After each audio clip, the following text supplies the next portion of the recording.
लत वो बुरी चीज़ है जो किसी भी इंसान के ऊपर अगर एक बार हावी हो जाए तो फिर वो इंसान इतनी आसानी से बाहर नहीं निकल पाता है, और जब तक वो होश में आता है तब तक काफ़ी देर हो चुकी होती है, जिसकी वजह से न जाने कितने लोगों की ज़िंदगियां भी तबाह हो जाती है।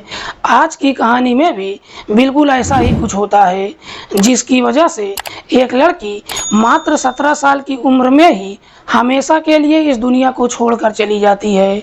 लेकिन जब इसकी असलियत लोगों को मालूम चलता है तो वाकई में इसे सुनने के बाद हर व्यक्ति सोचने और समझने पर मजबूर हो जाता है। नमस्कार, प्रणाम, मैं आपका भाई, आपका दोस्त अभय, और आप देख रहे हैं द कीप क्राइम। दोस्तों, आज की जो सच्ची कहानी मैं आपको सुनाने जा रहा हूँ, ये सच्ची कहानी है मध्य प्रदेश की। मध्य प्रदेश का एक जिला पड़ता है शिवपुरी, और इसी शिवपुरी का एक कॉलोनी आता है कृष्णापुरम। बात कर रहा हूं मैं 6 जून 2024 की सुबह की। दरअसल इसी कृष्णापुरम कॉलोनी का रहने वाला है जगदीश मंगल, जो एक बहुत बड़ा बिजनेसमैन है। जगदीश जब सुबह सुबह सोकर उठता है तो देखता है कि उसके घर के बाहर चबूतरे पर एक लड़की का डेड बॉडी पड़ा हुआ है, जिसकी उम्र है लगभग 17 से 18 साल के आसपास, जो दिखने में बेहद ही खूबसूरत है। उसके पहनावे को देखकर ऐसा लग रहा था कि शायद वो लड़की किसी बड़े घराने की है। लेकिन जगदीश जैसे ही उस डेड बॉडी को देखता है, देखकर खुद भी एकदम से डर जाता है। इसीलिए सच्चाई का पता लगाने के लिए इस बात की जानकारी पुलिस को दे देता है। इधर पुलिस को जैसे ही सूचना मिलती है, पुलिस अपनी टीम के साथ घटनास्थल पर पहुंचती है। लेकिन तब तक वहां पर काफी तादाद में लोग इकट्ठा हो चुके थे। पुलिस जब उस डेड बॉडी को चेक करती है तो मालूम चलता है कि उसके शरीर पर कोई चोट और घाव का निशान भी नहीं है। पुलिस जब उस डेड बॉडी के बारे में वहां पर मौजूद लोगों से पूछताछ करती है, तभी उनमें से एक व्यक्ति उस डेड बॉडी को देखकर शिनाख्त कर लेता है और पुलिस वालों से कहता है कि साहब, इस लड़की का नाम है शिवानी वर्मा, जो नवाब साहब रोड पर रहती है। शिवानी के परिवार में सिर्फ उसकी दादी है, जिसका नाम है लक्ष्मीबाई, जिसकी उम्र है लगभग 72 साल के आसपास। व्यक्ति जब उस डेड बॉडी का शिनाख्त कर लेता है, उसके बाद पुलिस उस डेड बॉडी को अपने कब्जे में लेकर पोस्टमार्टम के लिए भेज देती है और फिर सीधे शिवानी के घर पर पहुंच जाती है, जहां पर पुलिस की मुलाकात शिवानी की दादी लक्ष्मीबाई से होती है। पुलिस लक्ष्मीबाई से शिवानी वर्मा की मौत के बारे में खबर देती है। ये सुनकर लक्ष्मीबाई चीख चीख कर रोने लगती है।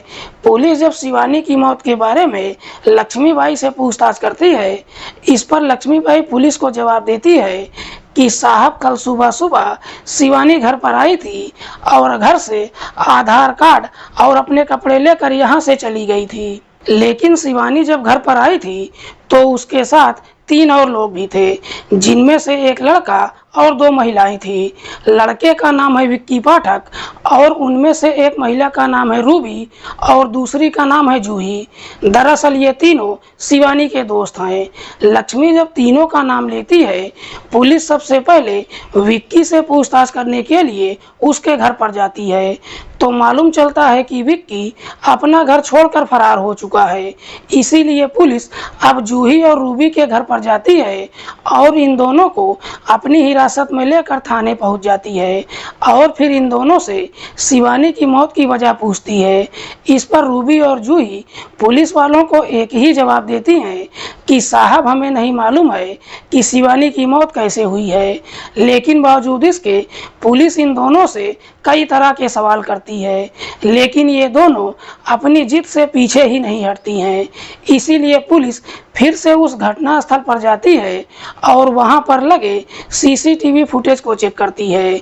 सीसीटीवी रिकॉर्डिंग को जब चेक करती है तो मालूम चलता है कि रात के लगभग 1:30 बजे के आसपास वहां पर एक ऑटो आकर ठहरता है और उस ऑटो से 4 लड़के बाहर निकलते हैं और फिर वो चारों लड़के पिछली सीट से शिवानी की डेड बॉडी को बाहर निकालते हैं और फिर चबूतरे पर रखकर वहां से फरार हो जाते हैं। पुलिस को जब इस तरह का सीसीटीवी रिकॉर्डिंग मिल जाता है, वो सारी रिकॉर्डिंग लेकर जूही और रूबी को दिखाती है और फिर उन चारों लड़कों के बारे में पूछताछ करती है। रूबी और जूही जब उस सीसीटीवी रिकॉर्डिंग को देखती हैं, देखकर उन चारों लड़कों को पहचान जाती हैं। जूही पुलिस वालों से कहती है कि साहब, इनमें से एक लड़के का नाम है रजत और दूसरे का नाम है परमार, तीसरे का नाम है विकास और चौथे का नाम है गोलू। दरअसल ये चारों विक्की के दोस्त हैं। जब चारों की शिनाख्त हो जाती है, पुलिस को पूरा भरोसा हो जाता है कि अब शिवानी की मौत की वजह विक्की ही बता सकता है। इसीलिए पुलिस अब विक्की को हर जगह पर ढूंढना शुरू कर देती है, साथ ही साथ अपने खबरियों को भी काम पर लगा देती है। जैसे ही 2 दिन का समय गुजरता है, आखिरकार 8 जून 2024 को एक खबरी थाने में जाता है और विक्की के साथ उसके चारों दोस्तों का लोकेशन पुलिस को बता देता है। साथ ही साथ पुलिस वालों से कहता है कि साहब, ये सब के सब कहीं भागने की फिराक में है। लेकिन इससे पहले कि विक्की अपने तमाम साथियों के साथ वहां से फरार हो पाता, पुलिस अपनी टीम के साथ उस लोकेशन पर जाती है और फिर वहां से उन 5 को गिरफ्तार करके थाने में पहुंच जाती है और फिर विक्की से शिवानी की मौत की वजह पूछताछ करती है। इस पर विक्की पुलिस वालों को जवाब देते हुए कहता है कि साहब, हमने शिवानी की हत्या नहीं किया है, बल्कि वो नशे की आदी थी और नशे के ओवरडोज होने की वजह से उसकी मौत हो गई है। लेकिन विक्की जब इस मौत की पूरी कहानी बताता है तो वाकई में इसे सुनने के बाद पुलिस एक और गिरोह का पर्दाफाश करती है। दरअसल शिवानी के माता पिता जो बेहद ही गरीब परिवार से हैं। शिवानी जब काफ़ी छोटी होती है तभी उसके पिता की मौत हो जाती है।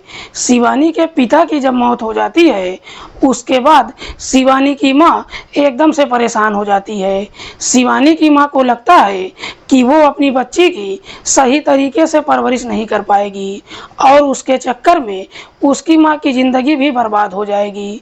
इसीलिए एक दिन शिवानी की माँ अपनी बच्ची को अपनी सास लक्ष्मीबाई के हवाले कर देती है और फिर घर छोड़कर फरार हो जाती है। लेकिन जब घर छोड़कर चली जाती है, उसके बाद दोबारा कभी वापस घर भी नहीं आती है। ये भी मालूम नहीं चलता है कि आखिरकार वो कहाँ चली गई है। लेकिन कुछ सालों बाद उड़ती हुई खबर मिलती है कि शिवानी की मां ने दूसरी शादी कर लिया है। इधर शिवानी की जिम्मेदारी अब उसकी दादी लक्ष्मीबाई के ऊपर आ जाती है। लक्ष्मीबाई जो सिर्फ नाम की ही लक्ष्मीबाई होती है, लेकिन उसके पास धन दौलत नाम की कोई भी चीज़ नहीं होती है। लक्ष्मीबाई जो उम्र के अंतिम पड़ाव पर भी आ चुकी है, लेकिन बावजूद इसके अपनी पोती की जिम्मेदारी काफ़ी ईमानदारी से उठाती है। लक्ष्मीबाई जो लोगों के घरों में जाकर चूल्हे बर्तन का काम करती है और काफ़ी मुश्किल से शिवानी की परवरिश करती है। धीरे धीरे जब समय गुजरना शुरू होता है, शिवानी अपने इलाके के सरकारी स्कूल से पढ़ाई भी करती है। लेकिन शिवानी जैसे ही 16 साल की उम्र में आती है, जब उसके अंदर जवानी चढ़ती है, शिवानी अपनी पढ़ाई छोड़ देती है। तभी एक दिन शिवानी की मुलाकात विक्की पाठक से होती है। विक्की पाठक के पिता का नाम है धर्मेंद्र पाठक, जो शिवपुरी जिले का एक बहुत बड़ी जानी मानी हस्ती है। लेकिन विक्की और शिवानी की मुलाकात कोई इत्तेफाक नहीं होती है, बल्कि एक सोची समझी साजिश के तहत होती है। दरअसल विक्की एक ऐसे गिरोह में काम कर रहा था जो उन लड़कियों को अपने जाल में फंसाते हैं जिनके आगे पीछे या फिर घर परिवार में कोई नहीं होता है, और उन लड़कियों को अपने गिरोह में शामिल कर सबसे पहले उन्हें नशे का आदी बनाते हैं और फिर उनसे देह व्यापार का धंधा करवाते हैं। विक्की जब शिवानी से मुलाकात करता है, उसे अपने प्रेम जाल में फंसाने की कोशिश करता है और आखिरकार एक दिन अपने कोशिश में कामयाब भी हो जाता है और फिर शिवानी और विक्की के बीच में प्रेम प्रसंग शुरू हो जाता है। विक्की और शिवानी के बीच में जब प्रेम प्रसंग शुरू हो जाता है उसके बाद एक दिन विक्की शिवानी को ले जाकर जूही और रूबी से मुलाकात करवाता है। जब दोनों के घर पर लेकर जाता है, शिवानी जब दोनों के घर पर पहुंचती है और जब उनके घर के अंदर की शानो शौकत को देखती है, देखकर एकदम से हैरान रह जाती है। दरअसल जब उनके घर के कीमती सामानों को देखती है, शिवानी भी लालच में आ जाती है। शिवानी भी सोचती है कि काश इतनी दौलत मेरे पास भी होती। लेकिन विक्की जब शिवानी को लेकर जूही के कमरे पर जाता है, जूही एक दिन इन दोनों को कमरे में बंद कर देती है और वहां से चली जाती है। विक्की और शिवानी जब बंद कमरे में अपने आप को अकेले पाते हैं, आखिरकार उस मौके का फायदा भी उठा लेते हैं। दरअसल उसी कमरे के अंदर दोनों के बीच में पहली बार संबंध बन जाता है और एक बार जब यह सिलसिला शुरू हो जाता है, उसके बाद कभी रुकने का नाम ही नहीं लेता है।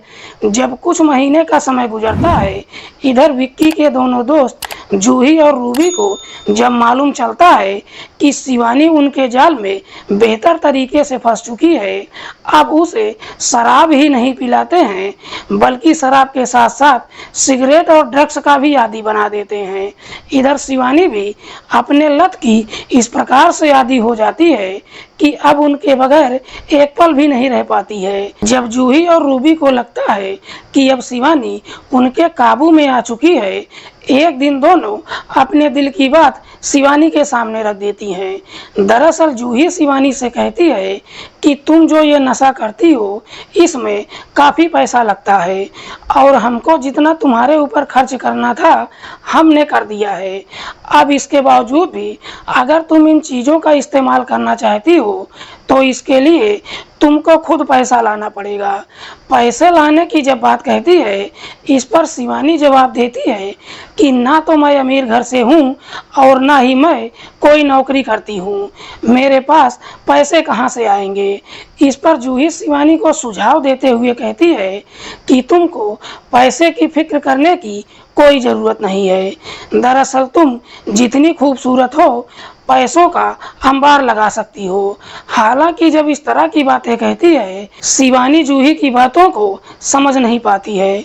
इसीलिए जूही से कहती है कि तुम कहना क्या चाहती हो, साफ साफ मुझे बताओ।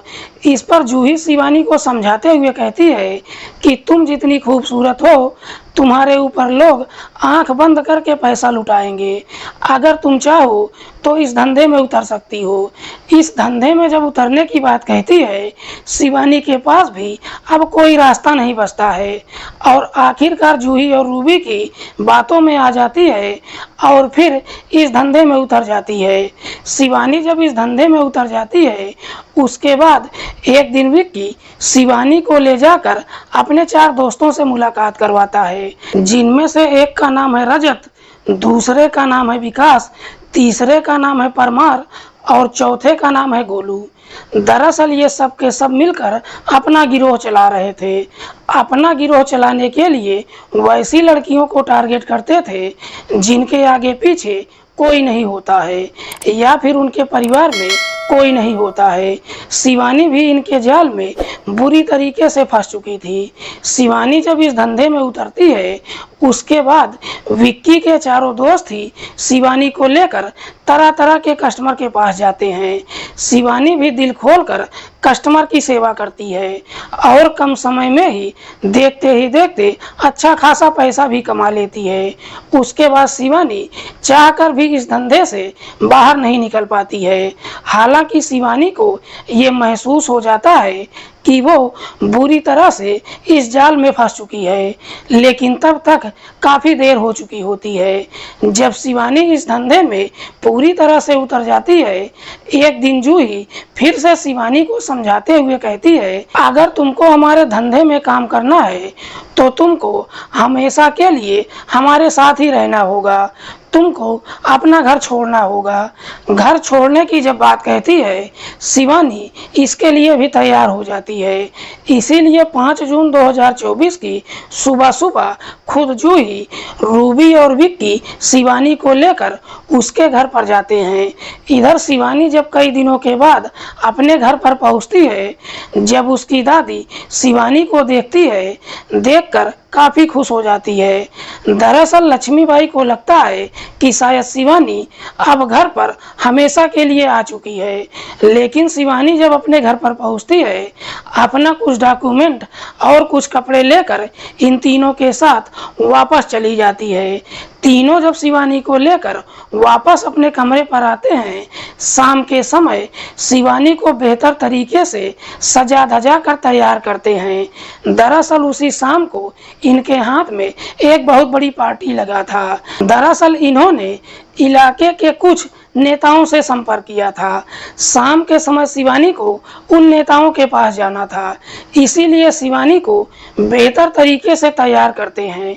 लेकिन जब शाम होती है, शाम होने से पहले ही शिवानी ड्रग्स के 2 डोज ले लेती है। 2 डोज लेने के बाद जब जाने का समय होता है, शिवानी कहती है कि मुझे एक और डोज चाहिए। ये सब के सब भी आगे पीछे कुछ नहीं सोचते हैं और शिवानी को एक और डोज दे देते हैं। दरअसल इन सबको लगता है कि शिवानी जितना नशे की हालत में होगी, कस्टमर को परेशान नहीं करेगी, लेकिन शिवानी जैसे ही तीसरा डोज लेती है, वो बर्दाश्त नहीं कर पाती है और उसके थोड़ी देर के बाद उसको उल्टियाँ शुरू हो जाती है और उसके चेहरे पर पसीना भी आने लगता है। जब इस तरह की हालत देखते हैं, शिवानी के शरीर पर पानी का छिड़काव भी करते हैं, लेकिन तमाम कोशिश करने के बावजूद भी शिवानी की हालत में कोई बदलाव नहीं आता है, बल्कि जैसे ही कुछ देर का और समय गुजरता है, ड्रग्स का ओवरडोज होने की वजह से शिवानी की मौत हो जाती है। शिवानी की जब मौत हो जाती है, उसकी डेड बॉडी को देखकर सब के सब एकदम से डर जाते हैं। दरअसल इन सब को अब डर सताने लगता है कि सब के सब पकड़े जाएंगे। इसीलिए शिवानी की डेड बॉडी को ठिकाने लगाने के लिए उसी रात को एक ऑटो लेकर आते हैं और विक्की के चारों दोस्त शिवानी की डेड बॉडी को उसी ऑटो में लोड करके इसी कृष्णापुरम कॉलोनी में जाते हैं और कॉलोनी के जगदीश मंगल के घर के बाहर जब चबूतरे को देखते हैं और वहां पर सुनसान जगह देखते हैं, शिवानी की डेड बॉडी को ऑटो से निकालकर उसी चबूतरे पर रख देते हैं और फिर सब के सब मौके से फरार हो जाते हैं। वाकई में दोस्तों, विक्की जब ये पूरी कहानी पुलिस वालों को बताता है, पुलिस विक्की की निशानदेही पर उसके गिरोह के तमाम साथियों को भी अपनी हिरासत में लेकर आती है। फिलहाल पुलिस ने इन तमाम आरोपियों को अपनी हिरासत में लेकर इन सब के ऊपर गंभीर धाराओं में मुकदमा दर्ज करके जेल भेज दिया है। दोस्तों, आज की कहानी सुनाने का उद्देश्य किसी को परेशान करना नहीं है, किसी की भावनाओं को आहत करना नहीं है। हमारा उद्देश्य समाज में हो रहे अपराध के प्रति आपको जागरूक करना है। मिलते हैं किसी और सच्ची कहानी के साथ, तब तक के लिए नमस्कार, जय हिंद।